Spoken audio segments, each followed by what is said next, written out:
सानो के गरेको पैसा हालेको कसले दिनुभएको पैसा मम्मु अनि दादाले पनि देखाउँ ल यो पैसा ल कसले दिनुभएको थियो तिमीलाई यो पैसाहरू आप्पा आप्पाले पैसा छ मलाई त आप्पाले धेरै पैसा दियो हेर्नु तपाईँलाई सुनाउँदैछ मम्मी आप्पाले धेरै पैसा दिनुभयो भनेर पैसा हालेको के खुत्रुकेमा अस्ति आप्पाले दिनुभएको थियो कि उता घर जाँदा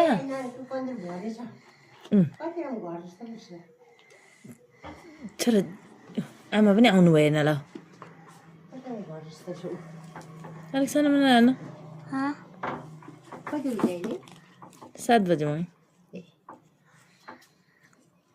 अहिले पो टोइलेटमा बस्दा बस्दा मेरो अस्ति आप्पाले दिनुभएको पैसा खै भन्दै थियो आप्पाले दिनुभएको पैसा चाहिँ मैले सक्यो कि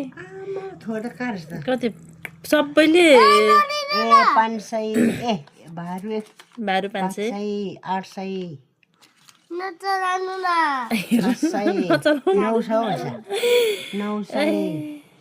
4,000 के 4-5,000 भएको थियो आप्पाले दिनुभएको थियो अनि तल माइला बडाहरूले दिनुभएको थियो मनिष भाइले माझी कान्छी आसुले नचलाउनु न अनि मैले चलाएँ कि अनि 100 मात्रै बाँकी थियो अनि आज त पैसा खोज्यो अनि त्यही भयो दिनु मैले यो मात्रै चलाएको थिइनँ मैले यो 500 मात्रै चलाएको थिइनँ यो भारू 500 रुपियाँ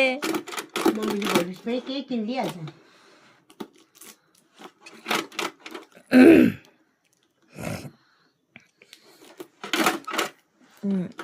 नगा छिटो के भयो यस्तै हो घर यो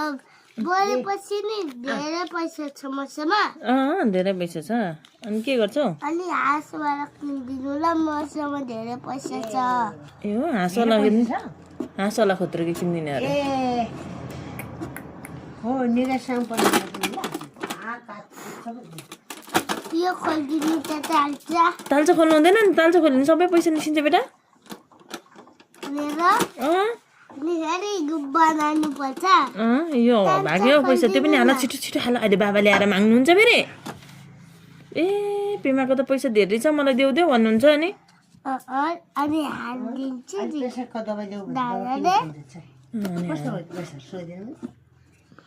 खै बिहानै गइहाल्नु कति रुपियाँ हो त्यो छोरो